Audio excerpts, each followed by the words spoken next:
है सिंधिया के टीचर जिन्होंने महाराज के लिए छोड़ दिया था मंत्रालय।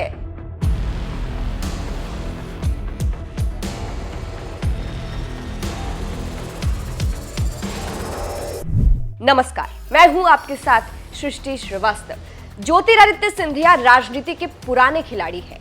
कांग्रेस परिवार के साथ नजदीकी से लेकर बीजेपी की सरकार मध्य प्रदेश में बनाने तक में इनकी अहम भूमिका रही है। लेकिन राजनीति के सफर में केंद्रीय मंत्री ज्योतिरादित्य सिंधिया अकेले नहीं थे।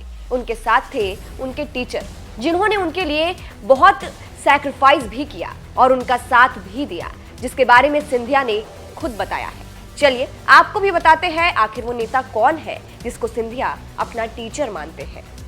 मध्य प्रदेश में चुनाव को लेकर प्रचार जारी है। लगातार सिंधिया भी बीजेपी प्रत्याशियों के लिए प्रचार कर रहे हैं। इसी सिलसिले में शहर के सांवेर से बीजेपी प्रत्याशी तुलसी सिलावट के समर्थन में केंद्रीय मंत्री ज्योतिरादित्य सिंधिया ने जनसभा को संबोधित किया। इस दौरान सिंधिया ने अपने टीचर के बारे में बताया।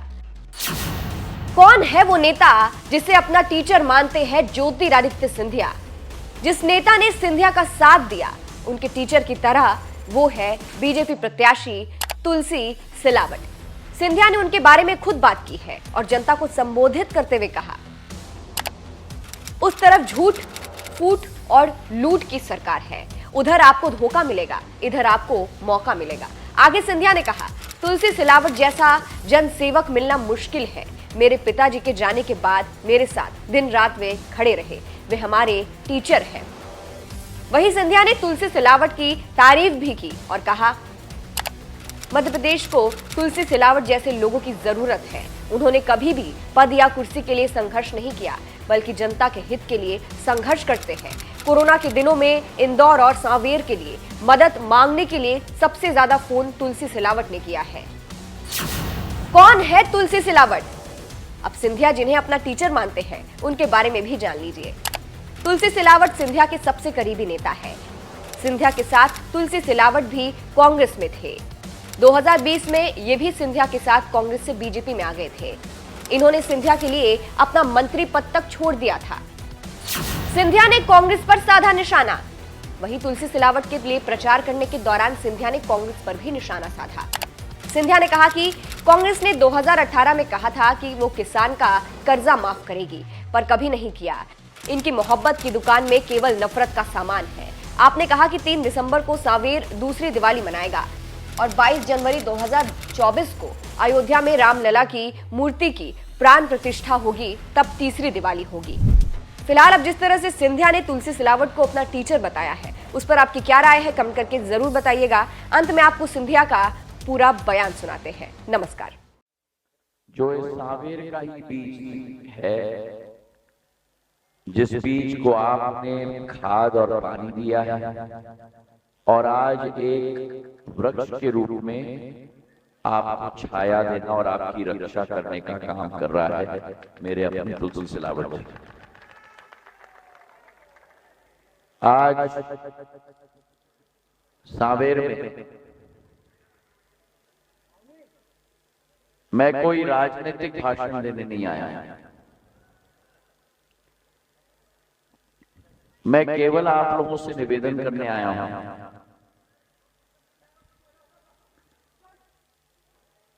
हम जब अपना भविष्य का निर्माण करते हैं, हमारी विचारधारा हमारे हृदय में क्या सोच होती है?